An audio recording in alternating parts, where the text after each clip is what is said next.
34Г это где сборный пункт «Маяк». Вот. На, здесь вот правую кнопочку. Правую вот эту. Правую, ага. Можно, да? Вот оно. Есть сборный пункт «Маяк», где Кузьмина 34, дробь 3, Кузьмина 34Г, где располагается. Там пустырь. И мы решили, вот с Ириной Дмитриевной ездили туда уже пару раз и решили там поставить площадку для выгула собак. Он выглядит вот так, без привлечения бюджетных средств. С участием активистов. У нас активистов в округе, дай бог, очень много. И мы поймали с Ириной Дмитриевной такую энергию, когда работаешь сам, своим примером, люди за тобой идут. Вот прямое подтверждение этому. Николай Николаевич Бандеров сидит, человек с опытом, который очень много лет строил детские площадки и сейчас нам помогает своим опытом, знаниями. 16 августа мы начали, я буквально оттуда сейчас приехал, переоделся, сейчас обратно уеду, переоденусь, и обратно будем двигать. И вот 2 навеса с качелями, скамейками. И вот самое главное, вот с краю МАФ таблетка тип 1. Это будет, да, вот МАФ таблетка тип 1. Мы сейчас работаем над ним. 22 августа в 6 часов вечера мы его откроем с шарами, со всеми. Главное, мы пригласим всех собачников, держателей собак.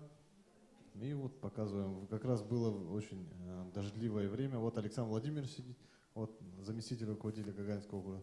Сейчас тоже мы очень активно работаем в этой части. Это наш не первый и не последний проект. Поэтому, Ирина Ильичевна, спасибо, что поддержали. Мы постараемся до 22-го все это сделать и благополучно открыть. Я бы хотела добавить, что проект разработан по авторскому проекту архитектора Геннадия Попова. В прошлом году мы начали в городе Якутске очень интересный проект «Школьные дворы». Как раз Геннадий Попов является автором проекта благоустройства территорий школ. И вот такие вот интересные площадки, можно показать первый опять кадр, да? Интересные площадки, которые абсолютно недорогие, вполне их можно соорудить своими силами. То есть у нас очень большое количество мастеров, плотников, столяров, не дожидаясь каких-то там бюджетных средств, а именно контактируя с профессиональными архитекторами, дизайнерами, художниками, можно наш город обустраивать вот таким образом. Поэтому всех приглашаем 22-го на открытие. Очень надеемся, Руслан Михайлович, что наша площадка получится именно такой, как на картинке. И очень надеемся на то, что площадка полюбится именно жителям округа, тем людям, которые будут сюда приходить с собачками, ну и, само собой, каким-то образом проводить это время. Спасибо. Спасибо большое. Ну, а теперь нам хотелось бы, да, пожалуйста, следующую презентацию. Вообще, что такое как раз инициативы горожан и неравнодушие? Понятно, что можно своими силами соорудить все, но нам бы, как профессионалам, как людям, которые работают в области именно дизайна, архитектуры, создания именно архитектурного облика нашего города, хотелось бы, чтобы вы обращались все-таки к профессиональному сообществу и делали эти площадки сообща. Вот. Сегодня у нас в городе очень много молодых архитекторов. Почему 2 презентации? Не принесли, да? Марина, у нас была же презентация 3. Ой, не принесли, да? Ну ладно, ничего страшного. К сожалению, да, презентацию у нас не принесли, но просто еще раз хочется обратиться ко всем горожанам, которые, очень много активных горожан, которые двигают разные инициативы, работать все-таки в команде. Что, собственно говоря, мы сегодня попробуем сделать и посмотрим, какие же итоги будут нашего воркшопа. Ну а теперь тогда разрешите приступить уже к нашему воркшопу непосредственно. Значит, сегодня у нас 8 округов. Кураторами групп являются, значит, пожалуйста, кураторы групп, подойдите к своим столам. Сайсарский округ. Лена Васильева здесь? Пожалуйста. Лена Васильева курирует Сайсарский округ. Это искусствовед, очень интересный человек. Она сегодня является программным директором творческого кластера «Компас». Завтра у нас там состоится встреча главы окружной администрации с творческими сообществами. Всех приглашаем, значит, в рамках направления «Комфортный Якутск». Центральный округ представляет у нас Тимофеева Кюнней. Кюнней здесь? Это молодой архитектор, она еще учится, студентка, очень активный человек по жизни. Она сегодня у нас вот подготовила специальные иконки для всех участников воркшопа. Гагаринский округ представляет Сафронов Андрей, архитектор, директор компании «Росстройпроект». У него своя проектная компания. Вот, можете обращаться, если надо. Очень интересные проекты делают ребята, очень творческие, креативные. Промышленный округ курирует Марина Рожина, архитектор. Она работает в компании «Горпроект». У Марины очень много авторских проектов. Очень интересный, тоже творчески мыслящий человек. Строительный округ. Кузьмина Яна. Яна у нас тоже студентка, архитектор, учится в Москве. В данное время проходит практику у нас в Управлении архитектуры и градостроительной политики. Вот. Автодорожный округ. Брызгалова Айта. Архитектор, работает в компании «Интер». Она сегодня является автором одного из интересных проектов, который сейчас начал реализовываться в автодорожном округе, значит, в промышленном округе. У нее даже два проекта, да, и в автодорожном округе, и в промышленном округе. По ее проектам сегодня будут реализовываться благоустройство дворов по Бестужево-Марлинского и в микрорайоне ДСК. Вот. Следующий округ Губинский округ, Иванова-Нюргияна, архитектор, да? Тоже, значит, молодой специалист, очень активный, который сегодня по собственной инициативе участвует в нашем воркшопе, что очень приветствуется. И Октябрьский округ сегодня представляет Вячеслав Соломатов. Он по специальности инженер-архитектор, очень активный молодой человек, представитель сообщества экстремалов. Вот. Ну и да, вот подошла Аня Гасич, которая вообще-то, да, пожалуйста, присоединяйтесь, Аня, да, к Октябрьскому округу. Вот у нас два куратора направлений. Аня Гасич — это вообще уникальный человек. Она закончила Московскую архитектурную школу. Она у нас сегодня работает в дизайн-компании «Пролиния», да, и проводит очень интересные мероприятия. Буквально недавно, недели две назад, прошла просто замечательная выставка в творческом кластере «Компас», где художники, скульпторы, фотографы объединились в команду и представили свои интересные работы нашим жителям. Значит, ну и теперь хотелось бы, значит, передать слово Егору. Егор, значит, каким образом мы поступаем дальше? Каковы условия нашего воркшопа?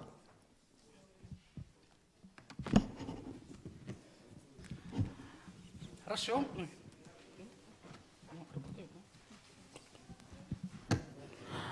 Так, у нас, наконец, мы приступаем к работе, давайте я расскажу, как у нас все будет проходить. Вам представили 8 округов, их кураторов, это очень разные интересные люди, и ко всем присутствующим просьба присоединиться к одной из 8 рабочих групп. Вы просто присоединяйтесь к ней.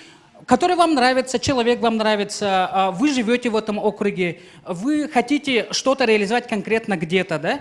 Подходите, пожалуйста, распределяемся. Подходим, в каждой группе должны примерно равномерно распределиться, по 5-8 человек. Присоединяемся. А глобально нельзя? Каждый? Нет, да, нужно сделать выбор. Да, «Мира собак». А вы где живете? Я живу в районе 202. Можете присоединиться, да, к Губинскому. Или если... Мы-то заинтересованы, чтобы в каждом округе не было конфликтов, как бы, чтобы было в каждом округе хотя бы площадка для выгула собак. Кстати, да, очень интересно. Есть, уважаемые участники нашего воркшопа, если у вас есть желание поработать по разным округам, вы можете просто подходить к каждому округу, каждой команде и давать свое экспертное мнение, где было бы лучше разместить, например, вот площадочки для выгула собак. Пожалуйста. Поэтому вы можете просто в процессе работы ходить по командам и участвовать в работе команд. Хорошо. Первым делом, пожалуйста, у вас есть 3 минуты, чтобы познакомиться. Если команда сформировалась, пожалуйста, представьтесь коротко. Как вас зовут, чем вы можете быть полезны, чем вы занимаетесь, чьи интересы представляете. У вас на это ровно 3 минуты. Пока вы знакомитесь, я буду объяснять, что будет происходить дальше. Всего на работу у нас будет 45 минут. 45 минут. Вы видите на своих столах карты округов. Там несколько страниц, и тут прямо объект к объекту.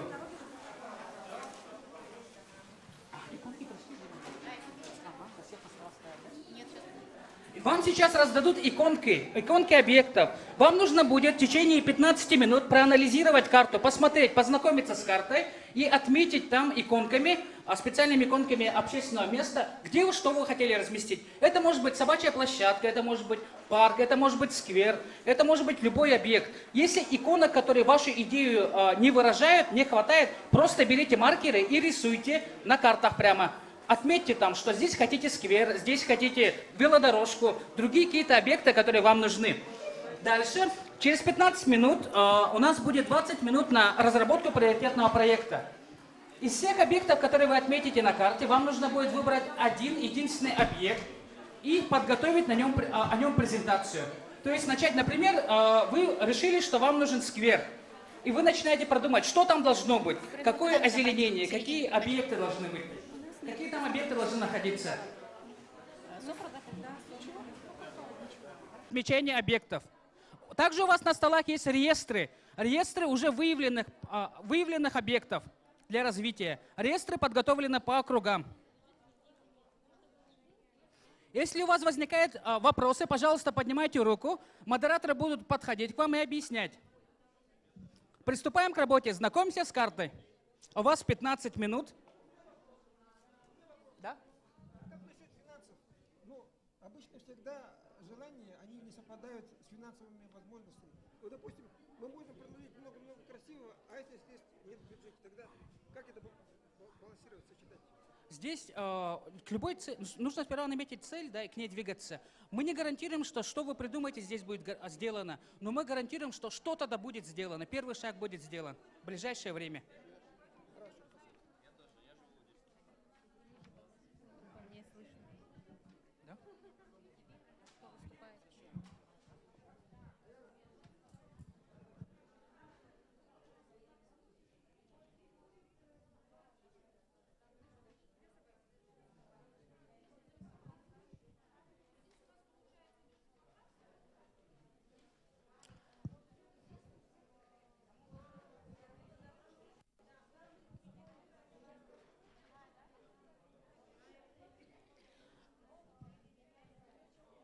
Напоминаю, что если у вас нет подходящих иконок для выражения вашей идеи, вы можете просто маркером отметить на карте, просто написать, поставить точку, нарисовать деревце, нарисовать собачку и написать, что там вы хотите видеть, если вам не хватает иконок.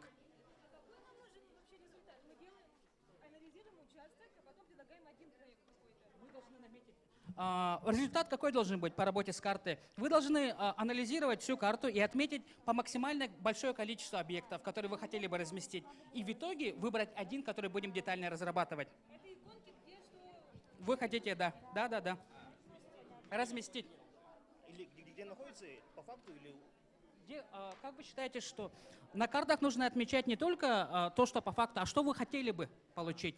Вы можете также взять разработку существующие скверы, существующие объекты. Что-то новое можете взять.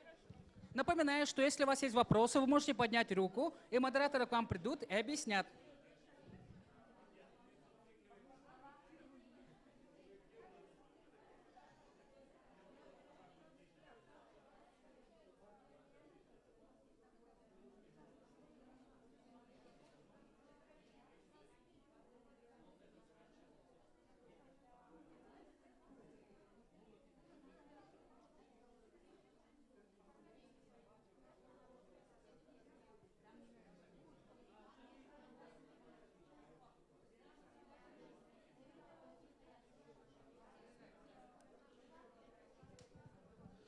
Для наших зрителей в интернете, пока идет работа по воркшопу, у вас есть тоже возможность высказать свое мнение, поделиться своей идеей.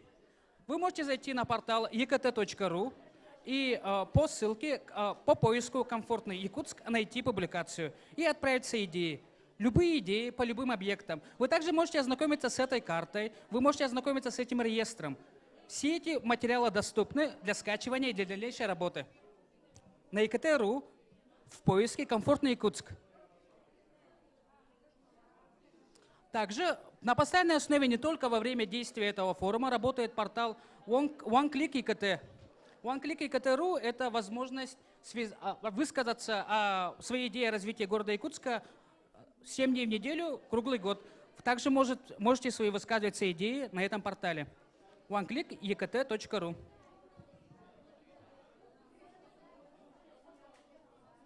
Так, уважаемые участники, если у вас, возможно, по тому округу, в котором вы работаете, уже более-менее проработано, вы можете помочь и другим округам. Например, у нас вот в промышленном округе сейчас очень мало участников, поэтому если есть желание, можете подойти и, например, какое-то сообщество дать свои же рекомендации, экспертное мнение участникам именно с промышленного округа. Также напоминаю, что карт районов может быть на нескольких листах. Вы можете их располагайтесь там, где удобно. Можно на президиум перейти, можно на полу сделать. У нас здесь главная работа.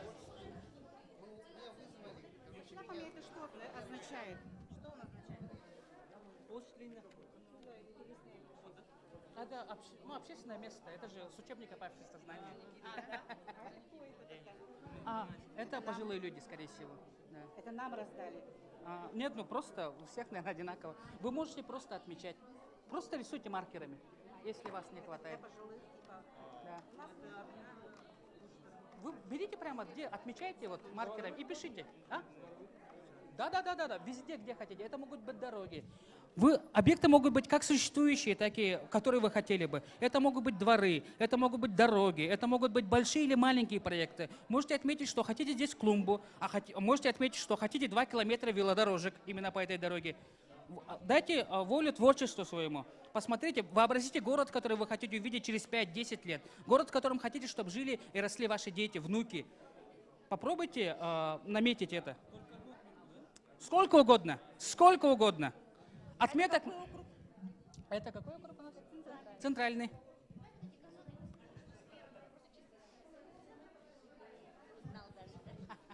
Машешь, да? Да. Да, дякую. А ты здесь что представляешь? Я переехала. Жила же в Алюкинске 6 лет. Переехала. Как активный гражданин?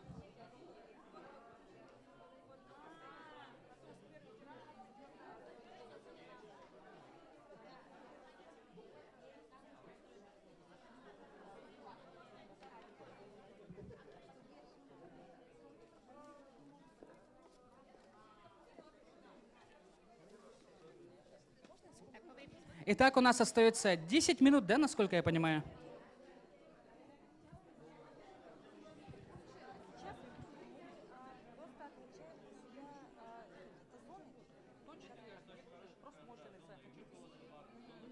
Напоминаю, что на картах можно отмечать любые объекты, от клумбы до велодорожек на несколько километров. Можете отметить сквер, можете отметить, вы хотите здесь беседку, вы хотите здесь площадку для выгула собак. Или объекты искусства. Да, просто распределяем на Да. Надо ходить по площадкам, люди пока не слышат ничего. Ага. И прямо вот представляется. Итак, у нас остается 9 минут. В промышленном округе работа кипит. Тут небольшая, но очень дружная команда.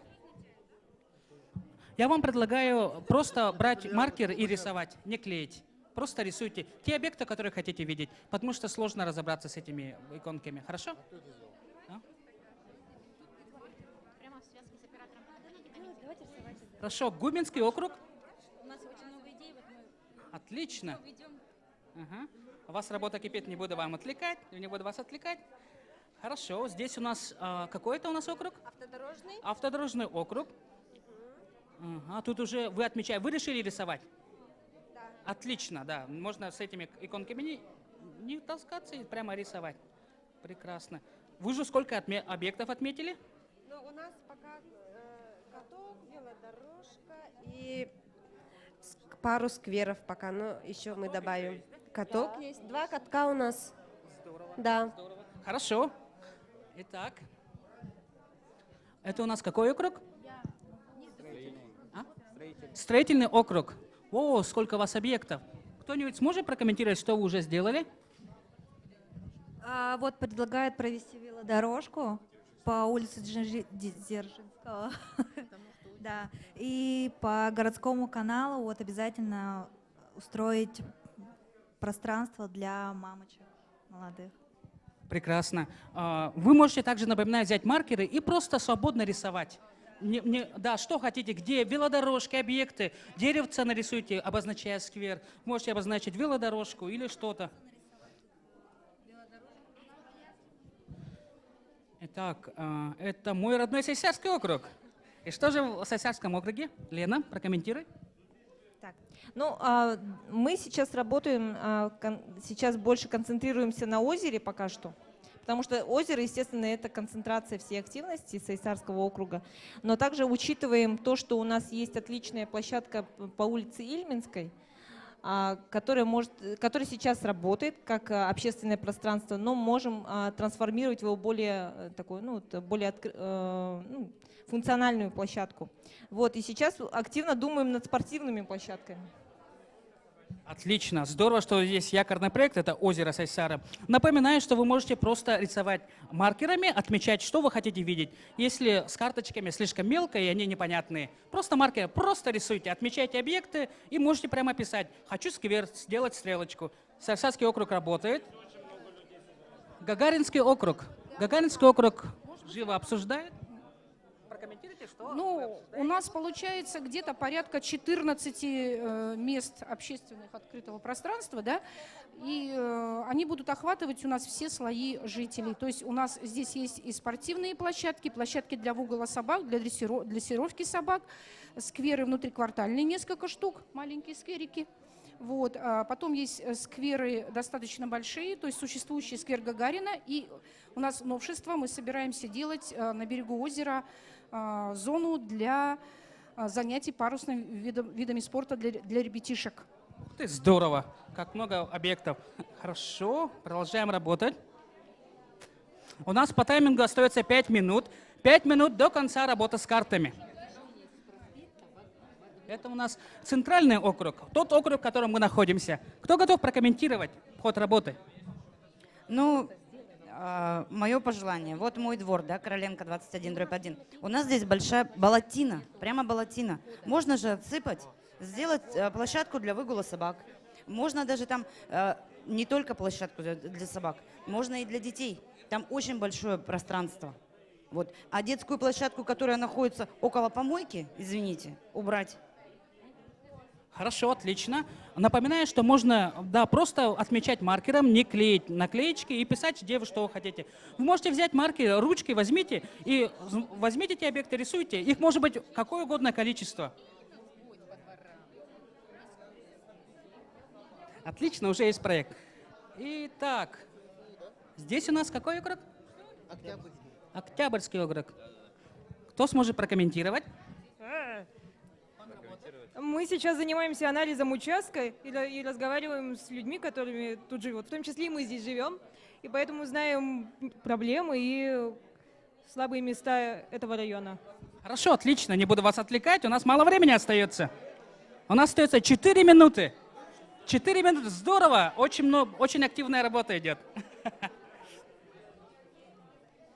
Итак, а для наших зрителей в интернете напоминаю, что от вас пожелания принимаются также круглогодично. Мы призываем всех горожан Якутска участвовать с помощью интернета в приеме заявлений. OneClick.ekt.ru это сайт, где каждый день в течение года вне форума всегда принимаются предложения по улучшению нашего города. Активно участвуйте. Также портал ЕКТ.ру. На ЕКТ.ру вы можете высказываться в комментариях, на форуме. Скажу по секрету, что все люди, главы управ и мэр тоже читают, и не только руководство города, наш портал ekt.ru. Приглашаю вас.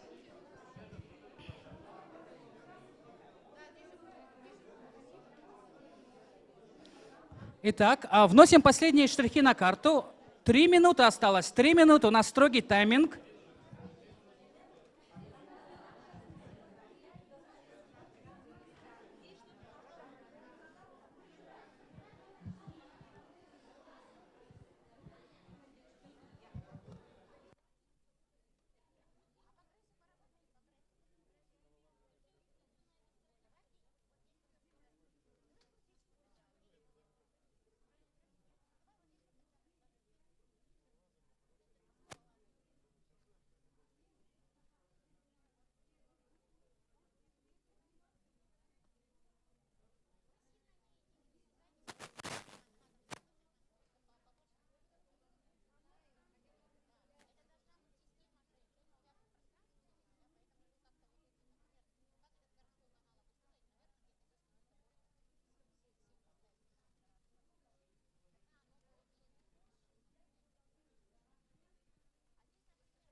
Напоминаю для интернет-зрителей, что от вас принимаются онлайн-заявки, не только в формате воркшопа. С нами Маргарита Попова, руководитель портала OneClick.ru. Она чуть подробнее расскажет об этом.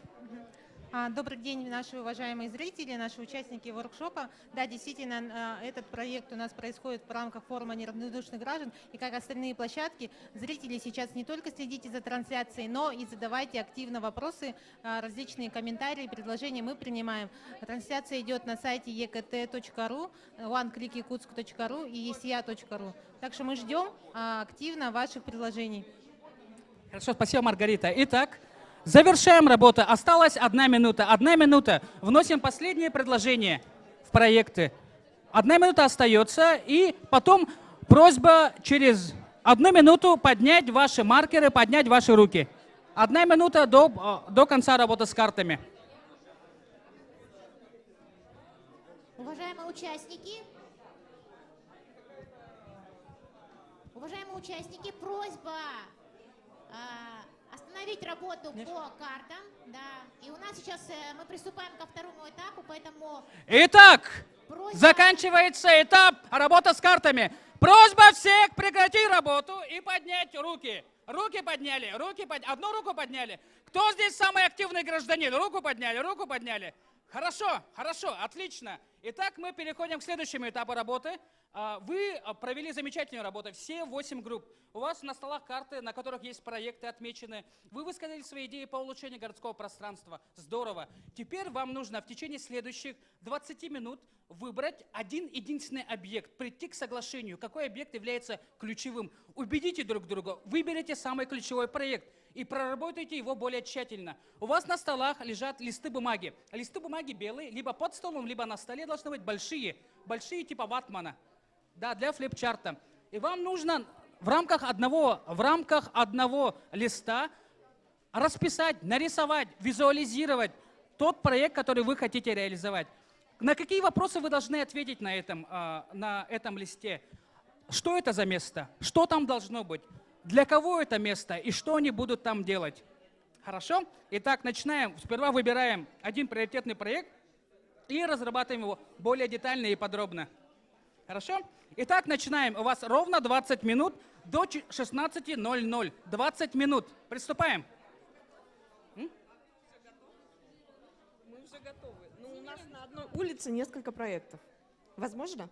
Так, лучше на одном. У вас уже один проект готов, да? Ну да. Нет, но по-хорошему тогда уже все равно сквер Губина нужно сделать. Сквер Губина, и на нем будет и вам, и для семьи, и молодежь будет собираться, да? Ну, собачки, может, где-нибудь там. Все ли убеждены, что нужно делать именно этот сквер какой-то на Губина? Пожалуйста, руки поднимите. У нас решение все единодушно. Место должно быть Хорошо. для молодежи, для семьи, для подростков, для всего должно быть место. Хорошо. И вот это разрабатывайте Губина у его нас детально объединяет. тогда. Да? Детально. Да, у вас 20 минут на работу. 20 минут на работу. Все ли выбрали свои объекты? Какой вы приоритетный объект выбрали? Мы пока думаем между сквером Матери, вот вообще в комплексе вот с этими местами, которые могут, в принципе, стать такими местами притяжения граждан. Вот, и каким-то объектом именно прямо в самой гуще застройки Цейсарского округа, потому что, возможно, все-таки это больное место. Лично я за гущей, потому что я в этой гуще живу. Ну, вам решать, вашей команде. Здорово. Гагаринский округ определились с проектом? Нет еще, да? Хорошо.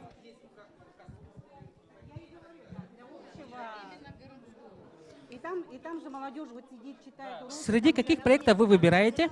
А старики наши... Среди каких проектов вы выбираете?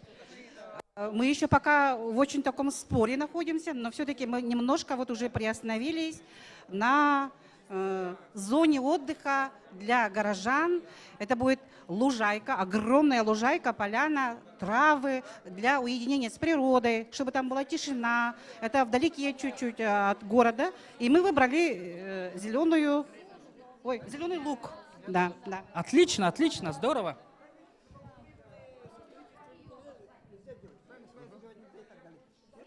место, где затрат меньше будет. Вот мы обсуждаем вот эту территорию скотомогильника, вот между улицами Каландрашвили и Петровского. Мы вот все посоветовались и решили, что вот этот объект самый интересный. Уже детализируете. Отлично. Давайте работаем.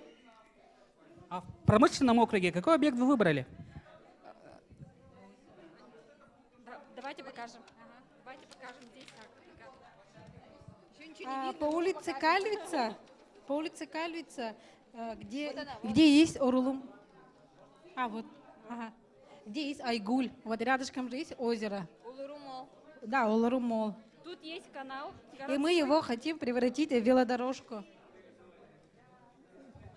Вот. Но мы сейчас его нарисуем поподробнее. Хорошо, отлично, уже выбран объект. Так, здесь. И здесь говорят, что у нас представление идет практически готового объекта уже. Здорово. Кто принес объект? Проект? Станислав. Да. Ну, Станислав, расскажите немного о проекте. Так, вот смотрите. Да, там даже мы предлагаем обустроить площадку по 50 лет, как там, автострада 50 лет Победы, да, октября, сделать ее комплексную, чтобы могли жители города использовать ее как зону отдыха. И там традиционно есть площадки для выгула и дрессировки собак. Также мы предлагаем там сделать снаряды для занятий спортом. Это турникеты различные. Облагородить эту территорию, сделать въездную группу, освещение. Это традиционная площадка, которая уже с начала 70-х годов привлекает жителей города, и традиционно там очень много людей собирается разного возраста, от молодежи до, так скажем, людей старшего возраста. На сегодняшний день эта площадка не используется, но вот есть большие проблемы, связанные с заездом туда. Значит, поставить там транспорт невозможно, потому что там просто нету въездной группы. Есть проблемы с водоотведением, потому что рядом есть болотистые болота буквально. То есть это все, это там комплексный план благоустройства вот всей этой территории, которая как бы находится по этому адресу. Здорово, что уже есть видение, очень детализированное. Но, возможно, продолжить работу над ним, дополнить его какими-то новыми идеями с участниками группы. Итак...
Итак, напоминаю, что у нас на работу в группах остается 12 минут. У каждого Из каждой команды нужно выбрать одного выступающего. В итоге работы у вас должно быть два предмета. Один предмет — это карта с отмеченными объектами, и один проект, который вы более детально разработали. Я вижу, что у некоторых уже есть готовые иллюстративные материалы, и это очень здорово. Вам нужно выбрать одного выступающего, который будет представлять ваш проект. А у вас остается 10 минут на работу. Также у нас в фойе находится кофе, есть печеньки, есть вода. Вы можете туда сбегать и подзаправиться для того, чтобы работа кипела.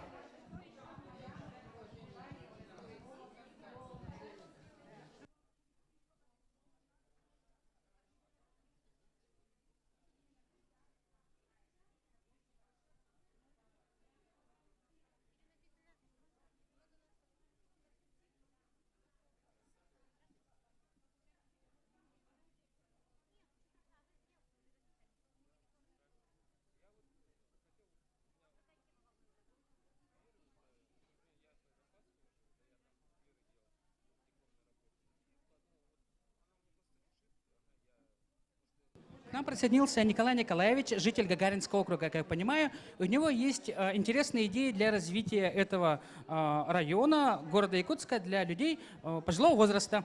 Николай Николаевич, расскажите о своих идеях. У нас не идея, у нас есть раньше существующие, есть аллея есть. Это Можайская, 15, 120 метров длиной, 25 метров шириной. Двумя асфальтированными дорожками и посадками деревьев. Очень хорошие деревья стоят. И вот только сейчас до города, дня города хотя бы сделать, скамейку поставить и как-то ремонтировать старые деревья, снять, отпилить и новые можно посадить. Очень хорошее, уютное, хорошее место. Хорошо. А какие люди там проводят свое время? Там в этом доме жил герой соцтруда Богомолов Александр Александрович. В аэропорту мало кто знает его. Это первый герой соцтруда, погибший в 1977 году. Мы там мемориальную доску поставили и сделали в этом не только там, чтобы люди гуляли, а разные. Там можно даже не назвать, а просто сделать героев соцтруда. У нас в Якутии есть 80 героев соцтруда. Ихние баннеры рост человека поставить с двух сторон, и чтобы люди видели, и дети видели, что у нас тоже трудовой Якутия, трудовая. Хорошо. Спасибо, Николай Николаевич, за высказанные идеи. Вы можете присоединиться к группе Гагаринского округа и поработать с ними, может быть. К Гагаринскому округу тут есть рабочая группа. Каким интересным... вот вы там есть, да? Хорошо, спасибо, Николай Николаевич, за высказанные идеи. Мы обязательно запишем и обсудим. Включим в итоге. Еще такое есть, да? И просто. У нас в Гагаринском округе есть и люди, которые... У нас, например, есть улица. Он называется Котельникова. Это первый из Якутии, это генерал-майор. Он в 1935 году стал героем, как-то генерал-майором стал. И в 1941 году он в августе месяце погиб. Команда первым ополчением НКВД этого как-то. Поэтому его дело засекречено, его улица у нас есть. Мы в улице сейчас смотрим и не знаем, чьим именем названо. Например, есть это как Керенского, кто он такой был, Керенский? Или это Временное правительство, или еще кто-то.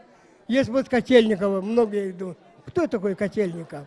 Или кто такой Кычкин там, да? Или Дмитрий Егорович, или чьим именем. Просто фамилии, все. И сейчас, поэтому у нас глава округа взялся, это Евлеева, Тиккадулок, его памятник поставить, это бюст поставить, и работает над ним.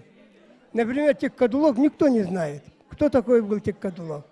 Это был, и можно писателем назвать, ученым был 30 лет, и расстрелян в 1937 году. Не авианкийский, югогирский писатель. Это мой земляк с Колымы. Очень хорошая идея, действительно. Какие-то информативные таблички рядом с именами названий улиц, чтобы люди знали, да. Да, здорово. Я насколько знаю, что One Click Якутск, Маргарита Попова поддерживает краеведческий этот, и обязательно она услышит ваше предложение, и, может быть, будет реализовано в ближайшее же время. Спасибо, Николай Николаевич. В Гагаринском округе у нас в Якутске осталось 2 дерева, шаман дерева, которые поклоняются все якуты. Это в Сайсарском округе и у нас в Гагаринском округе. В Гагаринском округе возле нее поставили Бурятия магазин и назвали, и обижают, как оскорбляются все якуты, сухого дерева назвали. Да, это как раз около Такия-де-Локи. Хорошо, спасибо, Николай Николаевич. Можете присоединиться к группе, отдохнуть. Итак, у нас остается, работа кипит, остается 5 минут до завершения работы над проектами. 5 минут. Напоминаю, что вам нужно выбрать один объект, выбрать человека, который будет его представлять, и иметь для презентации 2 документа. Карта с отмеченными объектами, точками развития этого района и детализированный проект на одной странице или на свое усмотрение. Тот приоритетный объект, который вы выбрали для детальной разработки. Эта презентация должна отвечать на 3 вопроса. Что там будет реализовано? Для кого это будет сделано? И что там будет сделано? И что они будут там, чем они там будут заниматься? Какие объекты будут там? Кто там будет и чем они там будут заниматься? Здесь я вижу, работа кипит. Тут прямо уже идет зонирование, да? Чувствуется профессионалы за работой. Сразу же карта. Здорово. Вот так вот пройти. Там будет дорога, да? Хорошо. Или место какое-то там отдыха. Можно прокомментировать, как двигается работа? Тайны раскрывать будем, нет? Пока что мы решили использовать естественный ландшафт данного места, которое мы выбрали. И без значительных изменений как самого ландшафта, так и без лишних там использования работ в насаждениях, используя там те кустарники, которые уже растут, и те дорожки, которые уже протоптаны людьми, мы решили их облагородить, больше выявить, показать и таким образом создать место, где люди могли бы ходить, отдыхать, либо более комфортно там проходить по кратчайшим путям там, и так далее. Не нарушая, да, естественно, уже созданную атмосферу, которая там присутствует. Все, отлично, здорово. У вас остается 5 минут, но у вас уже есть с чем работать. Какой в итоге объект вы выбрали? Какой вы объект выбрали в итоге? Ну, выбрали зеленый городок, там, где можно отдохнуть со семьей и все, какие-то мастер-классы проводить. Ну и спортивная зона, ну там разные много чего, ботанический сад будет. И вот то, что не хватает у нас как раз. Хорошо, спасибо. Здесь у нас идет разработка площадки. Как продвигается работа? Потому что свадебные коттеджи сюда тоже приезжают. Ну, мы уже говорили. О чем? Как у вас продвигается работа? Александр расскажет. Александр расскажет. Ну, значит, как мы уже говорили, мы выбрали автостраду 50 лет октября. Местность, где у нас расположено 3 столба и выгул собак. Здесь мы планируем, значит, организовать уже общественное пространство для собак и занятия спортом, воркаут, площадку выделяем вот отдельную. Также здесь хотим предусмотреть парковочное место для также свадебных кортеджей и для тех людей, которые будут приезжать со своими питомцами на площадку и заниматься спортом. Отлично. Это же достопримечательность существующая буквально. В итоге выбрали из 2 объектов, которые находятся в глубине или озера? Мы выбрали систему. То есть мы берем как бы один формат для неких таких оазисов, которые будут в каждом небольшом отдельно взятом квартале, да, и в том числе, скажем, самая основная площадка — это вот сквер матери, да. То есть мы берем за принцип систему. Отлично. Итак, Наносим последние штрихи на презентации. У нас остается 2 минуты. И мы начнем презентовать проекты. У каждой команды будет на презентацию 5 минут. Святослав готов через 15 минут? Тогда мы просто... Давайте мы сейчас, да, команды готовятся к презентации, могут немножечко выпить кофе, воды. Значит, через 15 минут у нас будет онлайн-подключение. К нам в работу нашего воркшопа подключится известный российский урбанист Святослав Мурунов. Он готов дать какое-то небольшое нам экспертное мнение, как вообще в других городах проводятся форумы неравнодушных горожан, как проводятся такие воркшопы и как вообще людей привлекают к соучастию в городах. Поэтому, я думаю, очень нам сейчас будет полезно пообщаться со Святославом, да, а потом, вот после этого мы уже приступим к защите. Как раз команды за это время подготовятся к выступлениям. Очень хорошо, да, будет у вас время сосредоточиться, подготовиться, и мы уже потом сможем выслушать все защиты проектов. Хорошо. У вас тогда 15 минут у нас, основную работу заканчиваем, у вас будет 15 минут на подготовку дальнейшую презентации. Вы также можете небольшой перерыв взять перед презентацией. Через 15 минут, ровно 16:15, мы ждем вас в этом зале. Вы можете его не покидать, можете дальше прорабатывать его. Если вы уже поработали в своей группе и у вас уже готовый проект есть, можете присоединиться к другим группам и помочь им, посмотреть, чем они занимаются. В тех районах, которые вам интересны. 16:15 ждем вам здесь и начнем делать презентации. 16:15.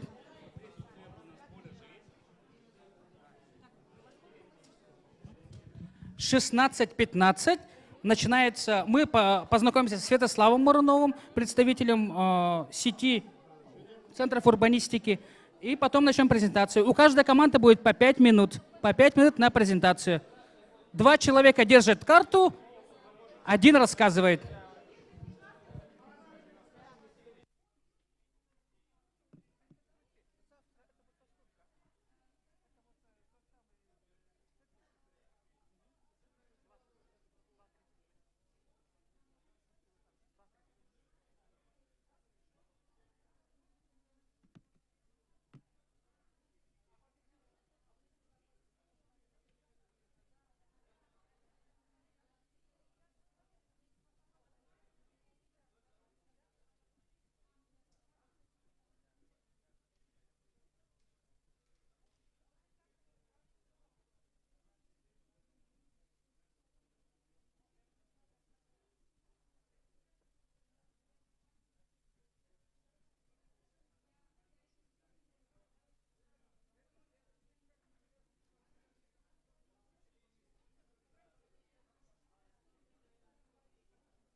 Раз.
Уважаемые участники, у нас на связи город Калининград. Просьба немножечко, значит, поприветствовать нашего гостя.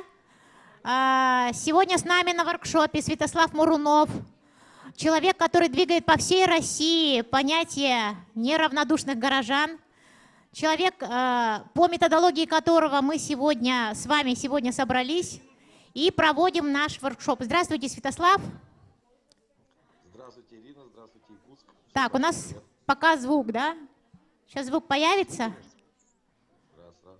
Я бы еще раз хотела представить нашего гостя, участника, Святослав Мурунов, известный российский урбанист.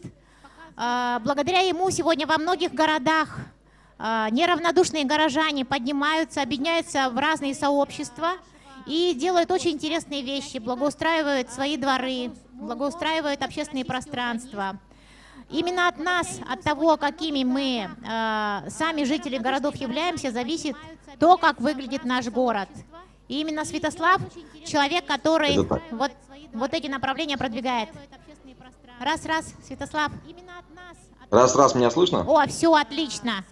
Мы приветствуем вас, Святослав, в нашей студии. Пожалуйста, вам слово.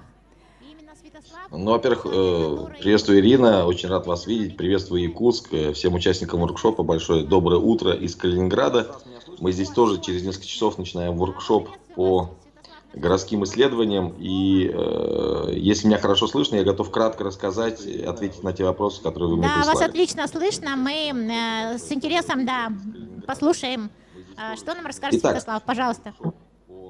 Значит, что касается исследований городских сообществ и активных горожан, есть несколько начальных таких моментов, которые нужно всегда держать в голове. Прежде всего, все-таки нужно иметь вот эту методологическую базу понимания того, кто такой горожанин, и кто такой активист, и что такое городское сообщество. Потому что обычно это все понимают в меру своего образования или в меру своего опыта, и вот общего понятийного поля о нем нужно договариваться. Ну, например, кого в сети центров прикладной урбанистики считают активистами. Это люди, которые безвозмездно свои свободное время, свои ресурсы, свои компетенции тратят на создание, на развитие общественного блага. То есть, условно говоря, это те, кто немножко вкладывается в общее, причем за это ничего не просит или, условно говоря, делают это абсолютно безвозмездно. Второй момент в этом определении очень важно, это что же такое общественное благо, то есть как его измерять. Потому что мы вроде бы все это понимаем, но в исследованиях это тяжело посчитать. Вот так, общественное благо с точки зрения города — это развития и сохранения любых общественных пространств. То есть если человек во дворе себе что-то посадил, клумбу, ну, тем самым он всем остальным жителям этого двора подарил сложное эстетическое переживание. То есть человек, выходя там каждый день на работу, видя эту клумбу, вот, он радуется, все понятно, есть какой-то общественный эффект. Если человек поставил арт-объект в городе там где-то там, или там что-то сделал, стрит-арт или граффити, то то же самое тоже. Он как бы попытался в общественном пространстве как-то его изменить, зафиксировать, ну или что-то сделать. Если активисты там выступают против вырубки деревьев или наоборот сажают деревья или занимаются раздельным сбором мусора, ну значит они пытаются, чтобы вот это общественное пространство было, условно говоря, оставалось или там чистым, или как-то развивалось. То есть вот нащупать вот это общественное благо с точки зрения городской среды, это тоже очень важный момент. У нас очень много активистов, которые именно занимаются как бы такими физическими явлениями, именно развитием общественных пространств. Почему? Потому что, к сожалению, вот, или к счастью, советское мышление, оно было такое материально ориентированное. То есть нам очень понятно, вот не было лавочки, вот она появилась. Вот была плохая лавочка, вот стала хорошая. Вот. Сложнее активистам, которые работают, например, в сфере другого типа общественного блага, это социальных отношений и сообществ. Вот если я познакомил между собой соседей, абсолютно сделав это безвозмездно, то как бы в этом случае вот было там 12-30 человек, которые друг друга не знали, вдруг появилась там 2 или 1 группа, в которой 10 человек друг друга знают и пытаются уже там до чего-то договариваться. Это тоже общественное благо, потому что в данном случае усложнилась социальная форма. Вот. И вот такого плана активистов у нас не очень много, потому что обычно все привыкли что-то строить, что-то там делать, что-то убирать, но работать с людьми тяжело, потому что в этом случае никто не учил нас знакомиться, никто нам не говорил, зачем нам нужны сообщества, кто такие сообщества и так далее. И третий тип общественного блага – это смыслы. Вот если художник, не знаю, там, архитектор, урбанист, идеолог городской, предприниматель даже, придумал что-то в городе, какой-то нащупал его новый смысл и как-то его реализовал через там, свой проект, через события, через какой-то там, не знаю, там, художественный продукт, вот, и в данном случае представил это там, обществу для вдохновения, для там, какого-то осмысления и так далее, то в этом случае он тоже создал общественное благо. Так вот, активисты – это люди, которые, как правило, имея свои, в том числе, какие-то профессиональные интересы и какие-то свои личные интересы, все равно работают на вот, развитие и усложнение этого общественного блага. С этой точки зрения у нас активистов не так много, потому что активизм только-только как бы начинается и все время ему не дает развиваться. Потому что в этом случае, как только человек становится более активным, ему все задают очень банальный рыночный вопрос. Зачем тебе это надо? Что тебе от этого будет? Вот. И этот вопрос как бы самих активистов ставит в очень неудобную ситуацию, потому что они начинают сами думать, а зачем мне это надо, вот, а что мне за это будет, и в принципе превращается в таких, или дайте нам грант, мы это сделаем, вот, или превращается в бизнес, а давайте мы будем оказывать услуги. Почему такой вопрос, зачем тебе это надо и что мне за это будет, возникает? Потому что очень сильно в постсоветских городах, за последние 25 лет, очень сильно развилась потребительская культура. То есть новое, то, что мы с вами, там, в чем мы с вами оказались, в какой культуре, это культура рыночная. Купи-продай, вот, соответственно, все услуги, все можно заказать, все можно купить. В этом случае у нас мышление как горожан немножко сместилось в сторону, там, не государство все должно за нас делать, а в сторону, там, что-то можно купить, что-то можно приобрести, что-то можно продать. То есть мы пока еще находимся в такой общественной фазе развития, не очень, в принципе, сложной, не очень социальной. Из-за этого городской активизм превращается иногда, но в такие очень, как бы, рыночные отношения, что сразу же, как бы, ценностно его подрывает. Второй субъект, который как бы важен в городе, это городское сообщество. Вот. Городское сообщество, как правило, его ключевая ценность, его ключевое как бы отличие от всех остальных форм социальных в городе, то, что оно самоорганизовано. Вот эта самоорганизация, это тоже как бы явление, которое очень важно для города. Что жители, которым никто не платил, никто не заставлял, которых никто сильно не пугал, вдруг где-то увидели друг друга, узнали друг друга и вместе решили что-то делать. То есть подошли к друг другу и сказали: здравствуйте, вот я вижу, что вас тоже волнует вот, там, деревья в городе, или сохранение исторического наследия, там, или, не знаю, там, или то, что у нас двор некрасивый. Давайте вместе что-то попробуем сделать. И вот эти самоорганизованные группы людей, в принципе, называются городскими сообществами. При условии, если они себя проявляют через реальную городскую деятельность. То есть можно назваться сообществом. Ну, к вам придет вот группа людей и скажет: мы сообщество. Вы скажете, докажите. Они говорят, как? Ну вот мы стоим перед вами, мы сообщество. Нет. Городское сообщество — это те, кто реально что-то в городе делает. То есть реально у них должна быть репутация. К ним должно быть отношение. Они должны показать, или там, условно говоря, у них должен быть целый шлейф мероприятий, событий реальных, которые они могли бы предоставить как некое обоснование того, кто они и что они делают. И в этом случае вот для анализа городских сообществ мы делаем в городе всегда анализ городских событий. Потому что одно дело люди, которые просто как бы зафиксировали себя в пространстве, в публичном и сказали, мы сообщество. А другое дело, когда в городе прошли реальные какие-то события разного масштаба. Вот. Это могут быть и квартирники, и фестивали, там, не знаю, и субботники, и акции, и встречи, и конференции, ну все что угодно. То есть там, если нужно, я могу скинуть вам, у нас есть там, по-моему, список типов городских событий. Вот, если нужно, могу сбросить просто как-то список. Святослав, мы активно следим, безбожно пользуемся вашей методологией, берем все материалы, которые выкладывает центр, да, мы ими пользуемся. Спасибо огромное. И вторая проблема, которая возникает в этих сообществах, выясняется, что когда люди вдруг объединяются вместе, у них нет опыта как бы поддержания диалога даже внутри сообщества. Любое сообщество сразу превращается в такую маленькую команду. Там есть главные, есть те, кто там рядом с ним. Из-за этого сообщества маленькие, потому что если сообщество ценностное, ну, например, там защитники животных или, не знаю, какая-то субкультура, то они хотят с друг другом все время все обсуждать, все договариваться, из-за этого, в принципе, большое количество людей просто в коммуникацию вступить не могут. А если сообщество большое, то оно начинает делиться, ну, очень напоминает пирамидку. Есть там руководители, есть кто помладше, есть кто, соответственно, вообще там какие типа волонтеры. Такая иерархия. Из-за этого сообщество часто напоминает, например, империю, а не реальное городское сообщество, где роли меняются там, в зависимости от ситуации. И по большому счету вторая проблема, базовая проблема неразвитости городских сообществ, это отсутствие технологий диалога. Условно говоря, никто не знает, как с другим договариваться так, чтобы, оставаться свободным, ну, то есть, чтобы там, как бы, не пообещать лишнего, но, с другой стороны, реально что-то вместе делать. Вот маленькая дилемма, как нам вместе, условно говоря, комфортно друг для друга все-таки делать. Или это жестко все время превращается так, я сказал-то, поэтому делаем так. Или все начинают тонуть в разговорах, настройках, и в итоге не выходят в деятельность, нет реального результата, тоже разваливаются. Вот, это базовая проблема сообщества сейчас, ну, как бы на всем постсоветском пространстве, там, что Казахстан, что Кыргызстан, что Россия, там, как бы, вот, любое государство, с которым мы сейчас работаем на постсоветском пространстве, проблемы типа, вот, почему? Потому что выясняется, что в обществе потеряны вот эти формы договороспособности и какого-то вот такого вот сложного диалога, потому что для диалога ты должен четко отвечать на вопрос, кто ты, и зачем тебе это надо? Тогда ты можешь сказать, да, это мне надо, нет, мне это не надо, я с этим согласен, с этим не согласен. А у нас очень множество людей, условно говоря, особенно активистов, которые находятся в позиции, я сам не знаю, зачем мне это надо, но мне это очень надо. Вот такая неотрефлексированная позиция. То есть они чувствуют, что что-то не так, или наоборот, что-то их что-то вдохновляет. Они даже хотят что-то делать, но ответить себе честно на вопрос, зачем мне это надо, с чем я согласен, с чем я не согласен, и еще поспорить так, чтобы там, не превратиться в личных врагов, этому нужно учиться.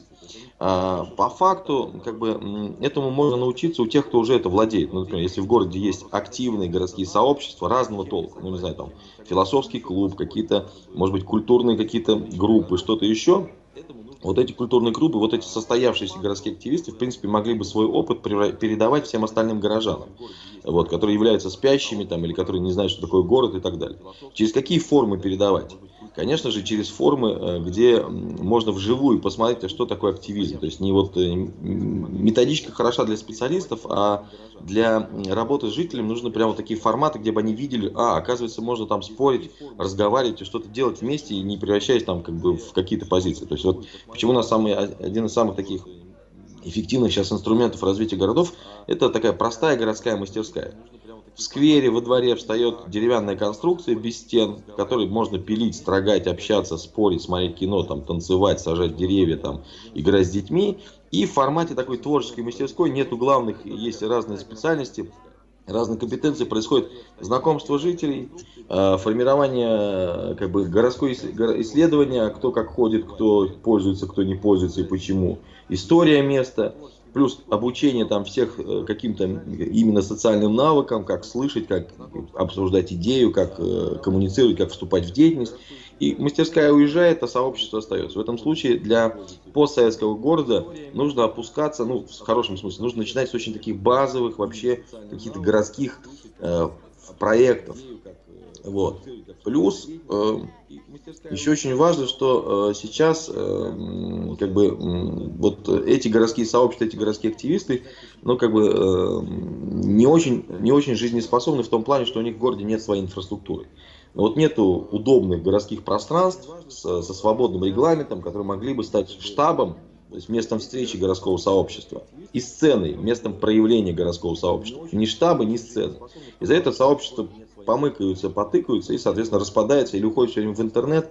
А интернет-сообщества, к сожалению, они как бы развивают интернет-среду. То есть они там много мыслей там размещают, много каких-то идей там размещают. Но на реальной жизни города это никак не складывается, кроме, например, ну, каких-то вот таких обрывочных фраз или там какой-то критики. Поэтому нужно как можно больше в городе пространств, где могли бы собираться люди и технологии, чтобы в этих пространствах, когда люди собираются, они могли бы как минимум познакомиться, договориться до чего-то и выйти в какую-то активность. То есть комьюнити-центр. Вот почему мы сейчас занимаемся комьюнити-центрами, потому что это базовая инфраструктура города, без которой дальше вы не можете спроектировать ни район, ни систему образования, ни день города. Каждый раз, когда вы говорите, давайте, ой, кого это волнует, давайте соберемся, приходят одни и те же люди, и вы одни и те же пытаетесь там каждый раз на себя взваливать все больше и больше задач. То есть должно все время происходить как бы смена участников, и должна происходить все время некое такое развитие сообществ по площади.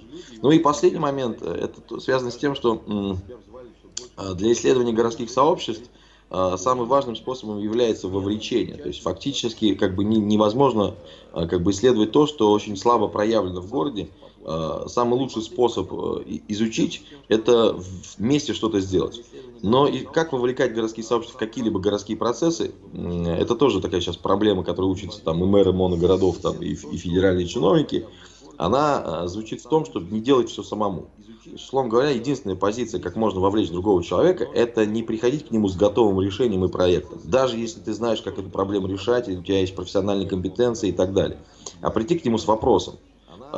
Меня волнует, не знаю, вот этот сквер. Кого еще волнует? Давайте встретимся и вместе подумаем. И вот тут очень важно научиться, на самом деле, тут очень важно научиться формулировать вот такие простые городские вопросы, которые бы действительно резонировали, то есть вызывали волну. И потратить время на обсуждение этих вопросов. А что конкретно вас волнует? А как волнует? То есть вот это городское исследование, это изучение, в принципе, вот этого городского переживания. Потому что оно в городе есть, но оно никуда не выражается. Плюс, ну там в Якутске я точно знаю, что у вас очень много вопросов, которые волнуют, например, насколько современна там национальная якутская культура и как она должна быть представлена в городской среде. Я еще помню это в тот свой приезд, потому что на самом деле, проехав по городу, я вижу, что город местами якутский, а местами это как бы, ну просто индустриальный или там типичный там постсоветский город. То есть в нем как бы не везде встречаются вот эти как бы важные культурные какие-то вот резонаторы. Поэтому мне кажется, вот научиться задавать вопросы и правильно это сделать, и потом на втором этапе людей собирать под эту волнующую тему, вот это является как раз инструментом формирования и изучения сообществ. Мы сейчас сообщество изучаем, ну, как бы двух типов. Мы делаем анализ там по нашей методичке, там, те, кто активный и так далее. А потом по ним же распространяем анкету. А что вас волнует, конкретно, а почему, а какой есть опыт, а как вы отношения с другими. И потом тех, кто из них, в принципе, выкристаллизовывается, собираем группу. И очень важный момент, что сообщества, в принципе, не могут сделать профессиональный проект. Это тоже нужно отличать, что единственное, что могут сделать люди, собравшиеся вместе, это поговорить о желаемом образе будущего. То есть, условно говоря, они могут грубо говоря, это техническое задание. То есть мы... Да. Почему мы все время бьем, условно говоря, там, не бойтесь. Соответственно, жителями прорабатывать грамотные технические задания, чтобы мы могли уже выходить на профессиональную работу и уже... Дальше отдать персонал. Но есть проблема. Проблема в том, что, как правило, сейчас, это тоже такое советское наследие, как правило, сейчас вы берете от горожан, и даже если вы вместе сделаете с ними техническое задание, и с ним куда-то уходите. Вместе с техническим заданием нужно формировать рабочую группу, которая готова будет там копать, сажать, обходить квартиры, согласовывать. Да, потому что... Святослав, да, и мы Значит, сейчас мы- вот в рамках комфортного программы «Комфортная городская среда», в принципе, мы этой методологией поддерживаемся. У нас вообще жители настолько активны. Вот сейчас мы понимаем, что действительно те жители, которые участвуют в проектировании, потом выходят, контролируют, помогают, высаживают саженцы, красят. Это и есть, грубо говоря, живая жизнь города. Да, это и есть горожане, потому что они начинают, в принципе, переживать за что-то общее и тем самым как бы чувствуют себя горожанином, потому что все соскучились по действительно, ну, как не то, что соскучились, у всех есть ощущение, что в одиночестве, ну, как бы очень тяжело. Сейчас вот вторая городская проблема — это тотальное городское одиночество. И как бы некий такой люфт от этого городского одиночества — это как раз формирование вот этих временных сообществ и реальных каких-то проектов. Еще один маленький нюанс связан с тем, что, сейчас прям закончу просто эту мысль, что Святослав, у нас тайминг. Да. Можно последняя мысль, да, у нас по времени, сейчас же нас защита проектов. Последняя мысль заключается в том, что, условно говоря, еще очень важный момент, что все-таки нужно сообществам делегировать какие-то права и обязанности. То есть, условно говоря, даже делать с ними совместный проект и доведя его до реализации, нужно, чтобы эта рабочая группа или эти активные жители могли, например, там, не знаю, сделать,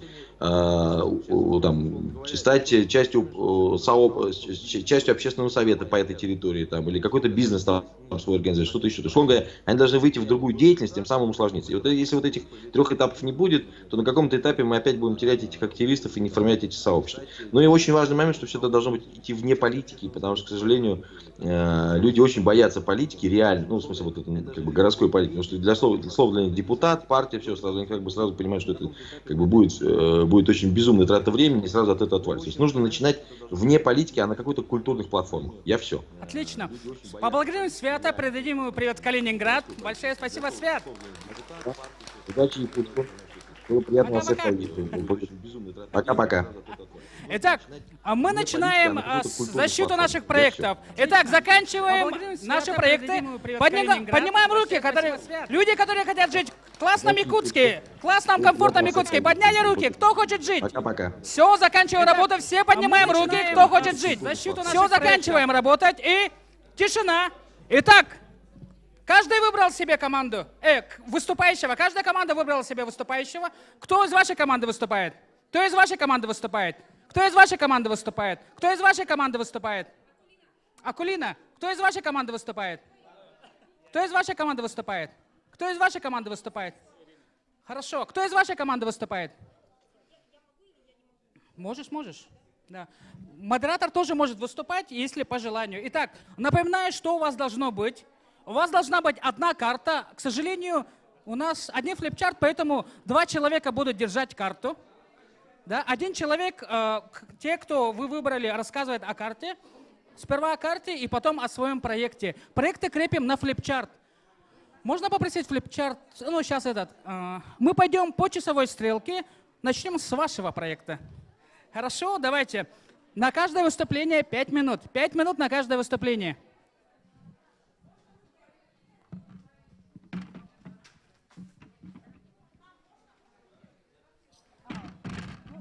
Тут есть желающие.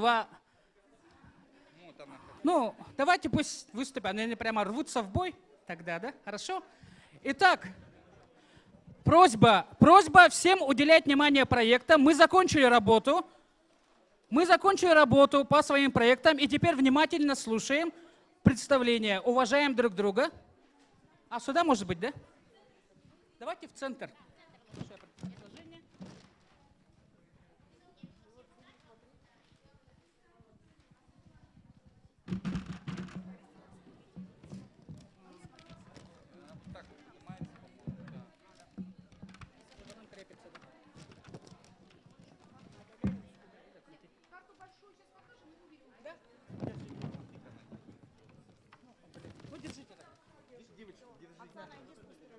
Хорошо, небольшие технические насети. Итак, у каждой команды ровно 5 минут. Точный тайминг. Как только 5 минут истекает, я поднимаю руку, и идет следующая команда. Одни добровольцы первые пошли, ну, пойдем по плану. Следующая пойдет команда справа. И так дальше по кругу. Хорошо? Итак, вам слово. Добрый день, Гагаринский округ. Меня зовут Ирина. Мне помогать будет Станислав. В Гагаринском округе предусмотрено открытых пространств около 1,5 десятков. Это и скверы, и аллеи, и места массового отдыха горожан общегородские. Потом по направлениям это могут быть и занятия парусным спортом. Мы планируем площадки для выгула собак, площадка для дрессировки собак общегородская. Мы на этой карте расположили все места с наклейками по нагрузке всех слоев населения округа, начиная от самых маленьких и кончая пожилыми людьми, людьми третьего возраста. Для обустройства их площадок тоже у нас есть место. Мы в результате остановились на разработке проекта для площадки по выгулу и дрессировке собак для кинологов. Но эта площадка у нас будет иметь многофункциональное назначение. То есть на этой площадке будут собираться люди с разными интересами, будут возможность заниматься спортом. Тут и авиамодельный кружок, единственный в республике, у нас тоже будет иметь взлетную полосу свою. Вот. Тут будет места для отдыха пенсионеров, детей. Здесь также предусмотрена большая площадка, парковка для автомобилей, потому что здесь у нас знак 3 столба, как мы называем, да, у нас там свадьба останавливается, да, СРГ. Вот. И здесь у нас, конечно, проблема, многие видели, да, парковки нет фактически. И для занятий кинологов тоже здесь будет парковочное место. Здесь у нас въездной знак, вот мы его так обозначили, ну, схематично. У нас уже есть наработки, пришел специалист, сейчас мы ему дадим слово, именно по каким-то эскизным проектам уже, ну, наметкам по этой площадке. Здесь же у нас будет, велодорожка уже имеется, то есть у нас люди будут заниматься здесь велоспортом, скандинавской ходьбой. Здесь мы планируем, чуть-чуть сдвинем сюда, мы стрелочками нарисовали спортплощадка в виде воркаута. То есть у нас там будут и тренажерчики уличные, турнички и так далее. Вот. Здесь у нас мы все-таки это озеро, которое там имеется, мы его все-таки реанимируем и обязательно здесь делаем систему водоотведения, потому что место это очень сырое. Здесь у нас алаз, все знают, да, деревья, тоже приведем его в порядок. Детскую площадку мы предусмотрели подальше от собачек. Вот, но чтобы у нас дети тоже, которые сюда приходят традиционно, тоже имели возможность отдохнуть.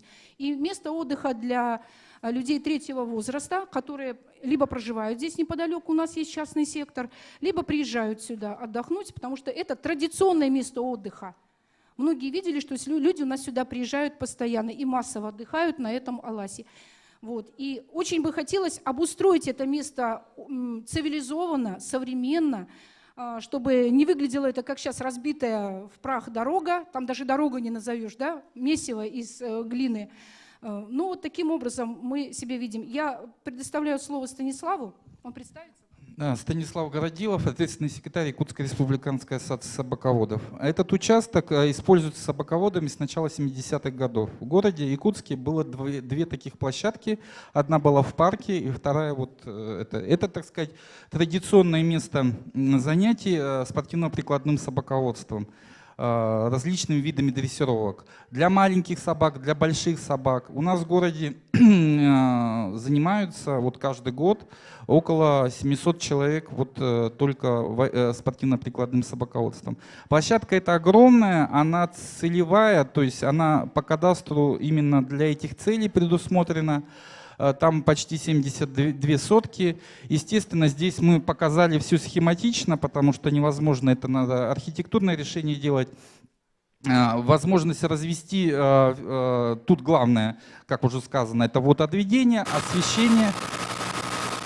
освещение и, значит, продуманная транспортная схема, потому что на сегодняшний день вот здесь не видно, там частный сектор, и все, значит, жители частного сектора в целях экономии времени стараются проехать вот через эту территорию и разбивают дорогу. Мы считаем, что как бы эта территория должна быть облагорожена и в целях жителей города приведена в такое вот надлежащее состояние. Уже сказано, что нужна стоянка, есть предложение рядом. Сейчас. Время у нас очень строго, тайминг, друг дружка уважаем. Большое спасибо Гагаринскому округу. Отличный проект. Приглашается строительный округ для защиты своего проекта. Пожалуйста, размещаем свои карты. Да, вся команда участвует. Итак, у вас 5 минут, и вас защищает проект. 5 минут. Вам слово. День добрый. Меня зовут Денис, я с управы строительного округа. Мы выбрали несколько площадок для обсуждения. Это, во-первых, городской канал, который идет от улицы Петра Алексеева до пересечения улиц Калица и Дзержинского. Он у нас в очень плачевном состоянии, да, и мы как бы пофантазировали и решили, что можно сделать как набережную зону, да, с благоустройством, озеленением, чтобы могли ходить мамочки с колясками, люди прогуливаться вечерами, летом. Почему бы не установить так же, как на Теплом озере, фонтаны? В принципе, думаю, это возможно. Также мы подумали о том, что в углу сквера, там, где улица Калица и Свердлова соединяются, почему бы там не сделать небольшую зону как бы для стрит-арта? Почему бы не установить там несколько стен, ну, небольшого размера, там 2 на 3, например, да? Просто бетонная стена, на котором уличные художники могут рисовать. Почему бы нет? Чтобы они рисовали не на стенах, а конкретно специализированно в одном месте. Тем более это будет гармонично смотреться со сквером строителей, который будет строиться вот напротив мечети. В принципе, вполне. Также мы рассмотрели вариант велодорожки для скейтеров и роллеров вдоль улицы Дзержинского. Потому что все, как бы, наверное, многие автомобилисты, все понимают, что очень неудобно, потому что велосипедисты катаются по дорогам, вдоль дороги, и ну, кто по тротуарам, кто, да, кто по дорогам, и поэтому как бы, специализированно все равно было бы, мне кажется, лучше. И мы рассмотрели вариант комплексного благоустройства вот 17-го квартала, нашего проблемного квартала. Все знаете, да, много аварийных домов. Почему бы при планировании застройки, да, не рассмотреть сразу заранее такие варианты, как многофункциональный общественный центр, да, в котором сразу можно будет и свой небольшой дом культуры, да, объединить. Почему бы там сразу же не сделать спортивные секции, секции для развития детей, да, ну вот как английским языкам с раннего возраста обучать, рисованию, лепке, всему этому, с бассейном. Почему бы не сделать, да? Обязательно предусмотреть при строительстве квартала парковые зоны, обязательно площадки для выгула собак. Сейчас это ничего не учитывается. У нас строится дом, ставится детская площадка, парковки и все. И дальше ничего не делается. Поэтому мы предлагаем все-таки внутри каждого двора парковые зоны сделать, площадки для выгула собак, как бы это, чтобы на детских площадках не выгуливали. Детские площадки, спортивные площадки. Ну и сделать комплексное озеленение, как правило. У нас идут стены домов, тротуары, сразу дорога, да, отгороженная там небольшим заборчиком, ограждением. Почему бы не сделать между тротуарами, да, и дорогой 1-2 метра зеленой зоны, как бы, ну, зона отчуждения. И воздуха будет больше свежего, да, и пыли меньше будет. Также, как бы, ну,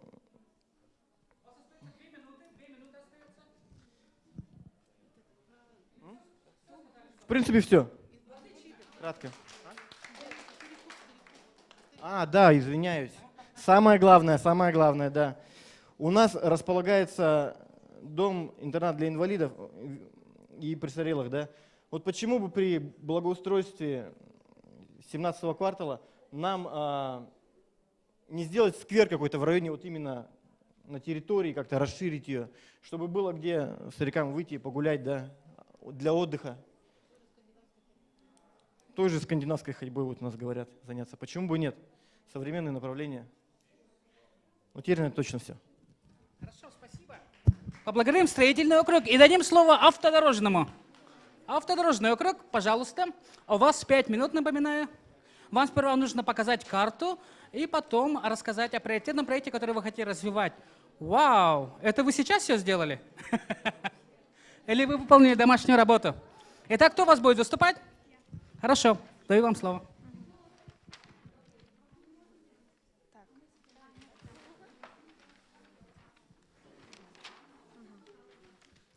Добрый день. Мы представляем автодорожный округ. Здесь у нас оранжевым выделены жилые зоны, фиолетовым велосипедные дорожки. Основные улицы — это Чернышевского, Автодорожная. И, во-первых, мы предлагаем ввести велосипедные дорожки, потому что здесь очень много велосипедистов, которые добираются до Чурмурана, и местные жители, и жители города любят кататься здесь на велосипеде. Поэтому мы предлагаем ввести велосипедные дорожки. Здесь у нас оптовая база, здесь более промышленный район, домостроительный комбинат и строительные фирмы. Так, сейчас вот для жителей данного района уже планируется ввести зеленые зоны, скверы, это уже в планах. Для жителей... Да, здесь основная концентрация жителей, и у них нет места, где они могли бы отдыхать. Если поподробнее рассмотреть, во-первых, здесь небезопасно. Здесь собираются бродяги, дети добираются в школы и в детский сад, которые расположены здесь через разрушенные гаражи и через озеро, где нет моста. Они или обходят это озеро, или летом, весной они переправляются через лодку. Ну, это, в общем, небезопасно. И также... так, давайте следующее. Вот, и в этом районе мы предлагаем, во-первых, построить мост. Также здесь местными силами каждый год местные жители делают каток. Да, вот здесь уже есть зеленая зона, и для безопасности, чтобы тут было и освещение, и детям, и жителям было безопасно, мы предлагаем ввести такой парк, где у нас будет, во-первых, многофункциональная площадка в виде амфитеатра, которая по форме напоминает озеро, которое расположено здесь, где будут проходить различные ярмарки, кинотеатр под открытым небом, выставки, лекции и различные праздники. Также здесь у нас будет спортивная зона, потому что жители, они сами занимаются скандинавской ходьбой, и также для людей с ограниченными возможностями предлагаем ввести площадку, игровую площадку, где они могли бы отдыхать, и также бокс, спортивный контейнер, и оснастить этот контейнер спортивным инвентарем и установить вот здесь, который открывается, и там уже есть тренажеры и так далее. Также украсить данный район необычными автобусными остановками, которые местные жители сами готовы построить. Также здесь они могут сделать самодельную уличную мебель, чтобы было оригинально. Вот. Также так, ну вот, да, вроде все. Как раз уложились в время. Спасибо Автодорожному округу, у них замечательно выполнена домашняя работа, уже практически к этому проектам пришли. Причем это несложно было сделано, вы просто провели исследование, судя по всему, и сделали примеры, которые можно там реализовать. Приглашается промышленный округ для защиты. У вас будет 5 минут. Кто у вас выступает? Акулина. Да, Акулина. Добрый день. Мы представляем промышленный округ, и мы выбрали, вот как видите, промышленный округ очень большой, и как бы тут совсем нет места для досуга, тут потому что очень много фабрик, очень много промышленных каких-то заводов, ну, объектов. И вот мы предлагаем, получается, мы выбрали возле улицы Кальвица есть городской канал, возле торгового центра, как? Ну вот я не могу выговорить. Айгуль, если по-простому. Вот, и возле него есть такой канал, и он, в принципе, такой длинный, с улицы Кальвица до улицы Некрасова, 200 метров же, да? Да. Ага.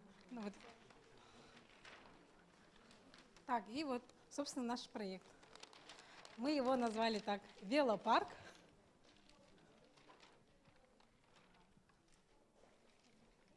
Ага.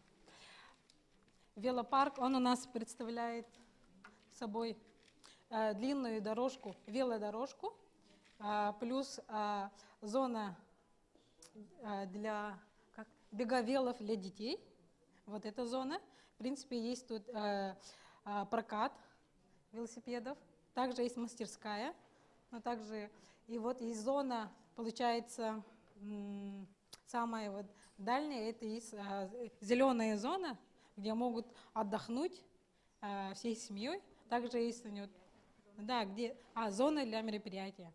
Так, если пройтись поподробнее, получается, мы тут пронумеровали 1, 2, 3, 4.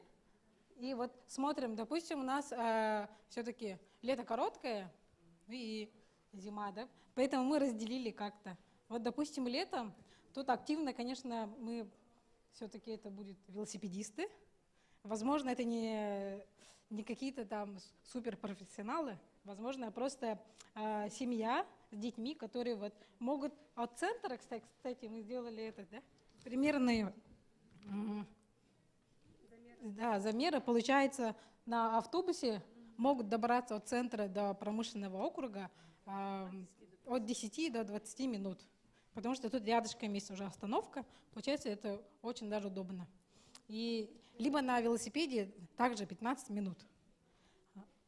Вот, допустим, у кого нету велосипеда, они могут взять на прокат.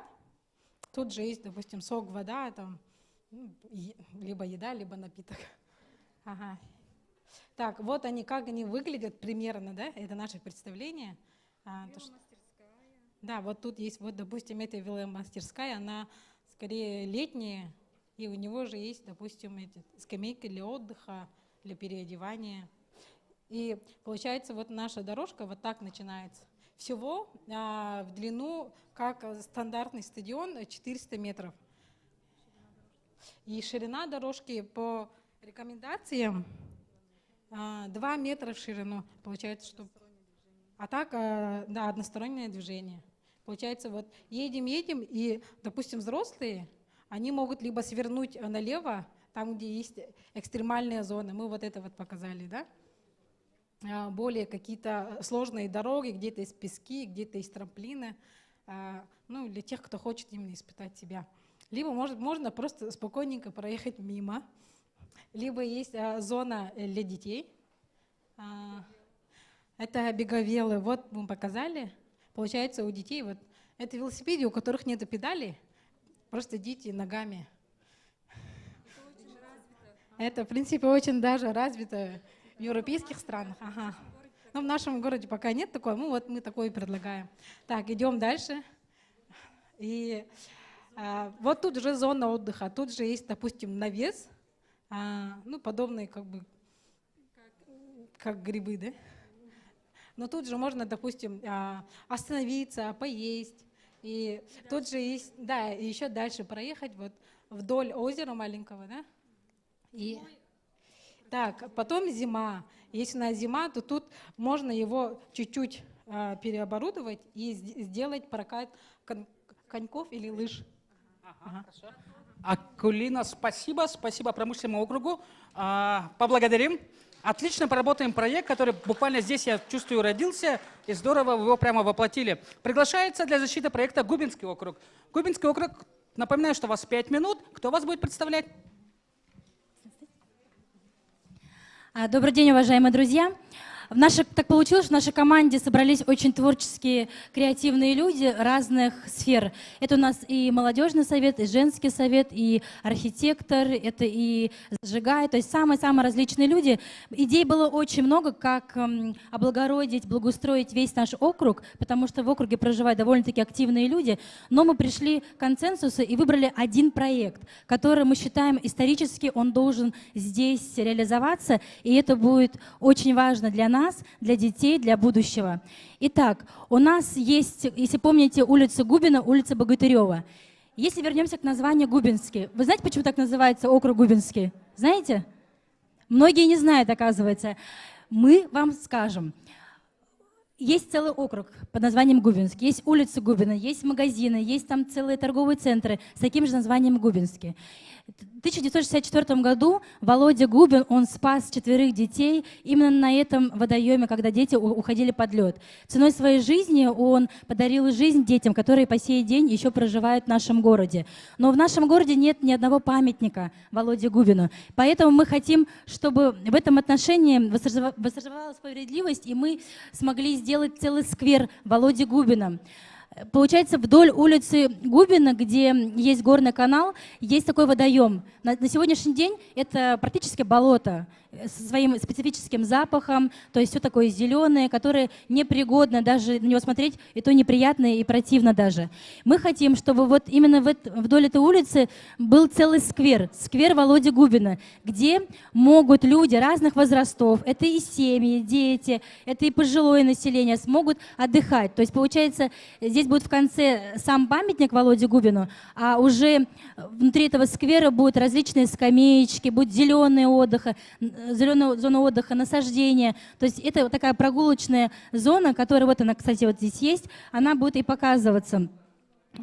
Вот даже есть вот главный архитектор наш, точнее, будущий архитектор, главный наш Нургуян, она приготовила такой проект, и мы вот, в принципе, согласны с ним, внесли свои коррективы, дополнения. Сам сквер Губина, он включает как раз-таки прогулочные зоны. Это в летнее время. В зимнее время именно горный канал, здесь будет фонтан, который вот будет, во-первых, мы очищаем его, да, здесь устанавливаем фонтан, а в зимнее время этот же канал водный, он будет у нас в качестве ледового катка. То есть там реально сделать каток, и уже в зимнее время облагородить эту территорию через снежные и через ледовые скульптуры. Получается, в зимнее время тоже, опять же, зона отдыха для нашего населения. И если идти дальше, до конца этого канала, то здесь есть еще такая большая территория, место, как раз-таки место для выгула собак. На сегодняшний день там и так гуляют собаководы своими собаками, да, своими питомцами. Вот примерный вот проект уже есть, то есть в конце этого будет площадка для выгула собак. Если мы посмотрим эту улицу Губина с другой стороны, после моста, в другую сторону, да, там, где вот есть вот «Панда Журавль», здесь ресторан у нас был, здесь тоже есть небольшой буквально водоем и большая территория, которую мы хотим использовать уже под спортивное направление. То есть здесь будет у нас уже и разные тренажеры, вот зона тренажерных оборудований у нас есть. Здесь могут заниматься скандинавской ходьбой, то есть это пожилое население. В целом, получается здоровый образ жизни, спорт, который так необходим населению. В чем большой плюс этого проекта, если вот так вот все делать в таком порядке, да, весь сквер Губина?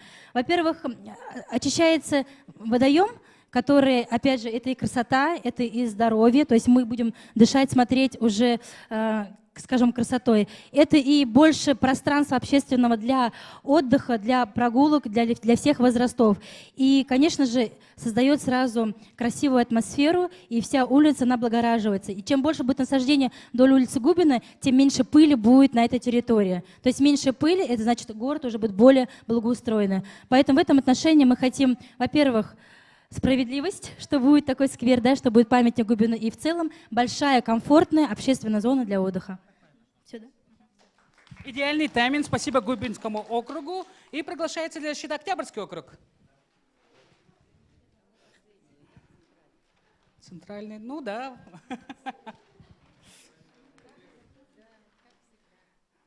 Октябрьский округ.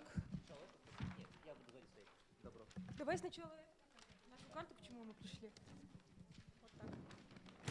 Спасибо. Добрый день, мы команда Октябрьского округа, и так получилось, что все, кто принимал в этом участие, из Октябрьского округа. Поэтому мы так или иначе знаем все его проблемы и достатки, так скажем. Вот, мы выделили несколько зон при анализе участка, которые нам наиболее интересны. Это здание ТФ, площадь Дружбы, какой-то бомжатник, парк и проект, который мы выбрали, скотомогильник. Да. Для нас он оказался наиболее интересным, как можно увидеть по этим иконкам, так как это довольно большое пустое пространство, но в котором почему-то постоянно обитают люди. Через него ходят в магазин, через него ходят в Мусхаят. Тут уже проложены разные тропки, которые сложились сами собой. Также мы собрали много слухов вокруг него, что там хотят сделать и стоянку, и дома построить, и что-то еще там. В общем, много слухов вокруг этого места, поэтому мы выбрали именно его. Так, спасибо. Так, далее мы начали анализировать наш участок и выявили проблему. Проблем оказалось не так уж много, как могло показаться на первый взгляд. Во-первых, это долгопустующее место, непонятно, что там будут строить, вообще будут ли что-то строить, что с ним делать. И оно подозрительное в том смысле, в экологичном смысле, что не опасно ли там вообще находиться, если там умирали коровы, как бы не заболеем ли мы чем-то, сибирская чума, не чума. Но достоинства у него намного больше. Это близко к центру. Он в центре молодежного сообщества. Здесь находится университет, здесь озеро довольно активное, где постоянно гуляют. Тот же Мусхая, магазины. Мы сами видели, как здесь выгуливают собак постоянно. Собакам очень нравится тут гулять. Они прямо снегом роют, носом роют этот снег и в восторге. Так. Также здесь снимали какой-то клип, оказалось. И вообще это очень кинематографичное место. И там бегают люди. Вообще, надо рассказать об этом месте, что там происходит. По-моему, сейчас вырубили, но вообще там растет камыш. Это место с вот таким камышом под 2 метра, и между ним очень интересно ходить. Бывает, когда ты со стороны, как будто там ничего нет, но стоит зайти внутрь, и там кипит жизнь. И мошкара, и комары, и люди, и собаки, в общем, там все внутри находится. И наша идея — сохранить этот камыш по максимуму, потому что это место является водоотводом вот этого района. Отсюда сюда стекают Что? Нет! Дожди туда стекают. У нас строгий тайминг. Уважаемые друзья, спасибо. Это замечательное место. В 2 словах тогда. Кратенько, да? Мы решили не реконструировать данную местность, а использовать естественный уже ландшафт и проложить те тропы, которые проложены уже людьми, естественно, в виде уже деревянных просто трасс, облагородить зону камышей небольшими арт-объектами в виде мостов, на которые можно посмотреть, да? Здесь мы расположим, возможно, какие-то цветники или так далее, которые, да, будут красиво выглядеть и смотреться, соответственно, очень приятно. Возможно, расположение зоны какой-то аллеи ученых, так как это зона студенческого, и каких-то спортивных точек небольших, типа воркаут-зон там и так далее. По периметру предлагаем по насаждения в виде рябины или боярышника, так как естественные водоососы, и дают хорошие ягоды, которые будут привлекать птиц, которые здесь обитают во множестве в этом районе. И там по варианту посадить тополя, которые будут давать хорошую крону и от пыли с дорог защищать в том числе. Такой вариант. Прекрасно. Спасибо большое. Отличное место в самом центре города, которое долго пустует. И уже какая-то продуманная, малозатратная идея, чтобы вернуть это место городу, чтобы у нас не было бельма. Ничего не меняем, мы только прокладываем дорожки, которые уже существуют. Отлично, отлично. Следующий приглашается Центральный округ. Супер. Идеями фонтанируем сегодня. Давайте не будем делать исключения. У нас осталось 2 команды. 5 минут ровно делаем. Пожалуйста, имейте в виду. Кто у вас выступает? Кто выступает? Начну я. Добрый день, дорогие участники этого замечательного мероприятия. Меня зовут Колесова Туяра, я активный житель Центрального округа. Я являюсь старостой моего дома Ленина 7/1. Ну и вот рядышком со мной стоят по двору тоже староста Ленина 7/2. Ну, в общем, и 7/1. И, ну, в общем, и дети наши очень активные, вот как видите, да, архитекторы, все творческие люди. У нас, конечно, ну, центр, это всем понятно, что у нас уже все всем хватает, как будто бы, да, но мы как жители, единственное, у нас очень много, конечно, там проектов, которые сейчас строятся, которые реализуются и которые даже на данный момент, в принципе, можно бы и реализовать. Но мы пошли дальше, так как мы жители Центрального округа.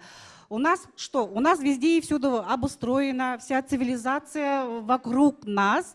У нас не хватает свежего воздуха, у нас не хватает зелени. В общем, мы задыхаемся. Поэтому как жители Центрального округа, мы решили сохранить и восстановить, и вообще вот маленький наш зеленый уголочек, зеленый рай, зеленый оазис будет у нас в Зеленом лугу. Зеленый луг. Все, наверное, прекрасно знаете. Мы хотим вот это вот сохранить нашу природу, где вот эта вся зелень. Так, ну, конечно, за нашу, ну, так скажем, проект, да, мы просто вот как-то так набросали. У нас здесь внутри, в общем, это будет супер-мега большой проект. Это будет общее для всех горожан, поэтому как бы даже мы представляем, что весь зеленый луг, да, мы как-то так сделаем, сохраним. У нас тут внутри разделили, ботанический сад будет. Это будет просто уникальное место, где мы после рабочего трудного дня приезжаем, отдыхаем. У нас там шума не будет, шума гамма городского, да. У нас там будет полностью пение птиц, журчание ручей. Вот как-то так. Это будет конкретно зеленая зона, зеленая лужайка, где студенты приходят, читают, тихо, молча читают, лежат, отдыхают. Я вот, например, хочу вот эти каблуки снять и походить по зеленому лугу, по травушке, да. Вот какое-то вот такое должно быть. Так, далее у нас здесь уже искусственный пруд. Может быть, дальше, девочки, давайте. Который мы разделили. У нас тут здесь будет зона, я вот это конкретно вот идею подала, и зону для пожилых. Наверное, все же видим, знаем, как у нас в некоторых странах, в общем, пожилые люди отдыхают, да, они отдыхают, занимаясь, они занимаются гимнастикой, тихой, вот ушу, что-то такое, вот гимнастика, да, восточная. Вот будет у них такой уголок, они будут танцевать, они будут знакомиться. Далее. Да, также у нас здесь будет тоже дорожка, где можно будет бегать, заниматься скандинавской ходьбой, ну и тому подобное. Также у нас будет зона антикафе, то есть можно будет, ну, столики будут, столы приносить с собой, пить чай, там, устраивать какие-то встречи, да, вот. Потом у нас будет спортивная зона, вот, но это для... Тихая, не активный отдых, спортивная. Мы не хотим, у нас там, чтобы было шумно, гамно. Так, нет, про спортивную зону мы сказали, да, творческие мастерские для детей, то есть это для тех, которые, у нас будет зона для детей активных, то есть для маленьких, да, то есть там будут площадки, карусельки, вот такое, да, а творческие, там уже будет у нас инструктор, который будет с детьми заниматься. Также молодые многодетные мамочки, они приезжают сюда отдохнуть, и именно детей они оставляют в детской зоне, да, тихой, вот, экологически чистой. И мамочки пошли, например, в творческую мастерскую, что-то там, или с живописью заниматься, вот как-то так, более да, спокойно. смысл такой, что бывает же негде ставить ребенка, хочется тоже с ним выйти, а у нас на каждом шагу в основном деньги, да, пошел там планету Кит, все, там плати деньги много, а развития нету, вот. Ну и зона вот для собак, собачек будет, в принципе. Чисто если реально так смотреть, то это... Конечно... Это можно и в зимнем варианте потом в будущем сделать. Центра не хватает натурального пространства, вот именно живого. А так как активно зеленый луг засыпается песком, застраивается, и нам, жителям центра, невозможно дышать, очень много пыли. И вот мы хотим кусочек зеленого луга сохранить, ну, облагородить, потому что там сами... Для детей, для пожилых людей, для молодых, для семей с детками. Именно вот сохранение зеленого луга, кусочка. Хорошо, отлично, большое спасибо Центральному округу. Итак, мы подходим к нашему последнему, но не последнему по важности, Сайсарскому округу, одному из старейших округов нашего города. Здравствуйте, коллеги. Рады вас здесь всех видеть. Спасибо, пожалуйста, большое спасибо, что вы пришли. Представляем вам проект, посвященный Сайсарскому округу, один из самых сложных участков у нас в городе Якутске. Конечно же, с достаточно большой такой депрессивной составляющей, я бы сказала, потому что, конечно же, все, кто попадает туда, знают, как там живется на самом деле людям. Мы, многие из них, из тех, кто все это делал, там жили. Итак, Сайсарский округ. Мы решили подойти комплексно. Не берем какую-то одну зону, а берем систему неких общественных пространств. Мы их условно назвали аласами. Вот. И за основу нашего, за принцип концепции нашего проекта мы берем систему озеленения. О том, что мы привлекаем местных жителей к совместному озеленению своей территории. То есть мы взяли такое понятие, как зеленый барьер, который решает сразу много проблем в комплексе. Это и как бы шумоизоляция, пыль, это чистый воздух и это укрепление почвы.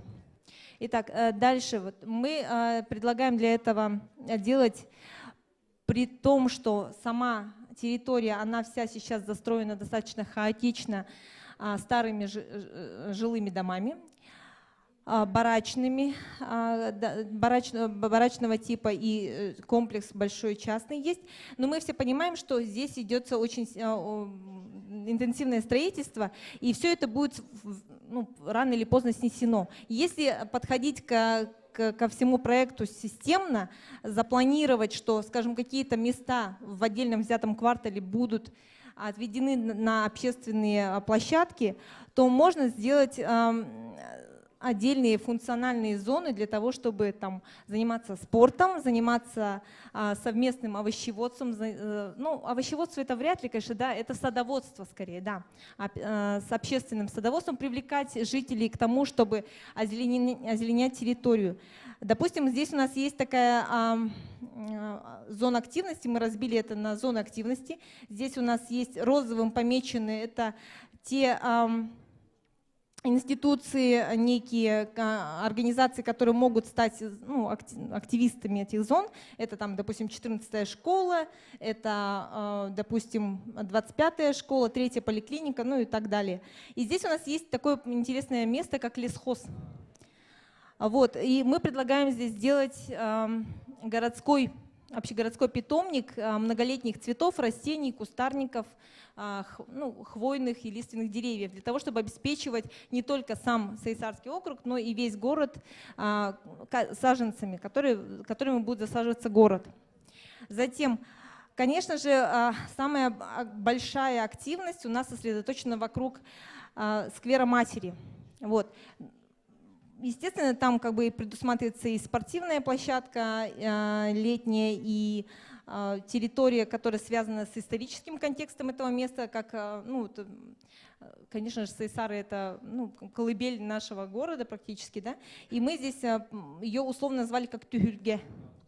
Вот. И, конечно же, есть два места, которые, в принципе, просто идеально ложатся под концепцию ленд-арт-зоны. То есть вот здесь, вот, вы знаете, да, вот этот маленький бастион гордого жителя, то есть человека, который не хочет сдавать свой собственный маленький домик. И вокруг этого, для того, чтобы изменить карму места, можно действительно сделать очень интересный ленд-арт проект. Так, таким образом мы подытожить можем, да, что принципом нашего проекта является озеленение, барьерное такое озеленение, то есть каждый участок, даже можно мельче дробить, да, он перекрывается от транспортной системы зеленым барьером из кустарников. То есть мы не мучаем бедные елочки, вывезенные из леса, да, мы делаем акцент на кустарники. И разрабатываем систему небольших типовых общественных мест, где высаживаются растения, здесь ведется какая-то общественная жизнь. Вот как в советские времена в дворах танцевали по вечерам, да, скажем, какие-то для пожилых людей, да, организовывали мероприятия. Таким вот образом. Спасибо за внимание. Спасибо Сайсарскому округу. И спасибо всем участникам. Самое главное, мы забыли сказать, у нас очень интересное место здесь, Сайсары, да? Здесь мы предлагаем сделать беговелодорожку вокруг. Чистый воздух будет. И, значит, и здесь и малое кольцо, если сделать до Мерзлотки, малую дорожку, да, то есть до Мерзлотки они доезжают на автобусе и идут пешком там через какие-то дебри, да? Они нам скажут только спасибо, пускай бегают. Хорошо. Отлично. Спасибо большое всем округам, спасибо большое всем участникам нашего воркшопа. Итак, мы очень плодотворно поработали. Те, кто здесь сюда пришли, те, кто сегодня с нами был, те, кто остался, это актив горожан города Якутска. Это те люди, которые меняют и формируют будущее города Якутска. Каждый проект, здесь меня спрашивали, когда я ходил, да, какой что будет за приз и кто победитель. Все мы победители тем, что мы сделаем наш город лучше. Спасибо вам большое, что вы делаете, высказали свои идеи. Что будет дальше? Итоги нашего воркшопа подведет Ирина Дмитриевна. Ирина Дмитриевна, вам слово. Ну что, уважаемые участники нашего воркшопа, мы завершили очень интересный проект, очень интересную работу. Мы хотим поблагодарить вас за то, что вы пришли сегодня в этот день, потратили свое время. На самом деле мне, вот как главному архитектору, особенно важно мнение горожан, где все-таки, что должно быть и каким оно должно быть в нашем городе для того, чтобы мы чувствовали себя, чтобы наш город становился лучше, краше, удобнее, комфортнее. Как я уже говорила, мы сейчас разрабатываем программу муниципальную по комфортной городской среде, в том числе схема общественных пространств. Вот ту схему, которую мы сегодня делаем, она попадет в план до 2002 года. И все ваши предложения, мы сейчас, вот очень большая работа предстоит, от управления архитектурой здесь у нас участвует Николай Николаев, где Коля, вот он сидит, да, и Яна Кузьмина. Вот у них сейчас задача стоит все ваши проекты проанализировать, вот, и в ту схему общественных пространств, которую мы сегодня с округами сделали, вот Яна Кузьмина как раз сейчас занимается подведением итогов инвентаризации по округам, да. Мы туда должны будем добавить места, которые мы не видели, которые мы не понимали. И я очень надеюсь, что вот эти проекты, просьба ко всем кураторам направлений, кураторам вот округов, да, все-таки постараться скомпоновать этот проект в каком-то виде в письменном. Вот. У вас сейчас вы обменялись контактами, у вас уже получились какие-то команды активистов. И вот эти проекты, пожалуйста, к нам в управление приносите. Это будет нам лучше, да, чтобы четче было дальше работать. Вот. Кроме того, мне хочется, конечно, отметить вот участников, что сегодня действительно интересные проекты прозвучали. Вот Вячеслав, мы с ними, Андрей Шилов, да, ребята, которые экстремальщики, огромное количество ребят, которые занимаются сегодня разными видами спорта, экстремальных видов, да, они не могут найти площадку, где в городе обустроить эти пространства. Поэтому мы сегодня вот по их предложению уже думаем, что наверняка нужно сделать такой подобный воркшоп с нашими округами, для того, чтобы найти места в городе для наших ребят. И это будет замечательное как бы, вот, предложение, которое мы возьмем в работу. Где-то в конце сентября мы, скорее всего, запланируем такой воркшоп. Кроме того, вот, ну, практически все предложения, они очень реальные. Совершенно замечательно, что наши девочки подготовились заранее. Спасибо вам огромное за это. И еще раз хочу поблагодарить за то, что сегодня прозвучало огромное количество идей, на основе которых город уже должен прикладывать усилия, чтобы именно эти места прорабатывать, а не те, которые мы как власть там видим или считаем обязанными делать. Да?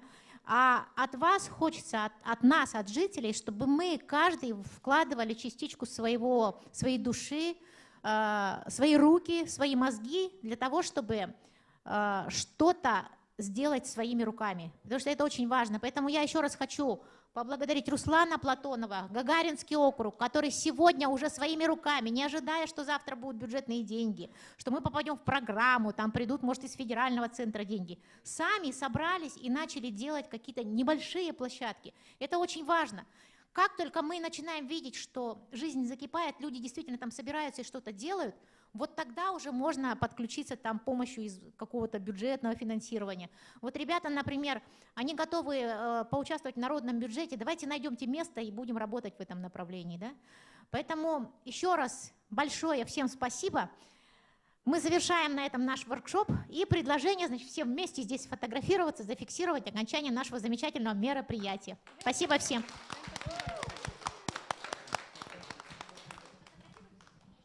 Давайте соберемся на коллективное фотографирование вот сюда, рядом с нашим большим экраном, где написано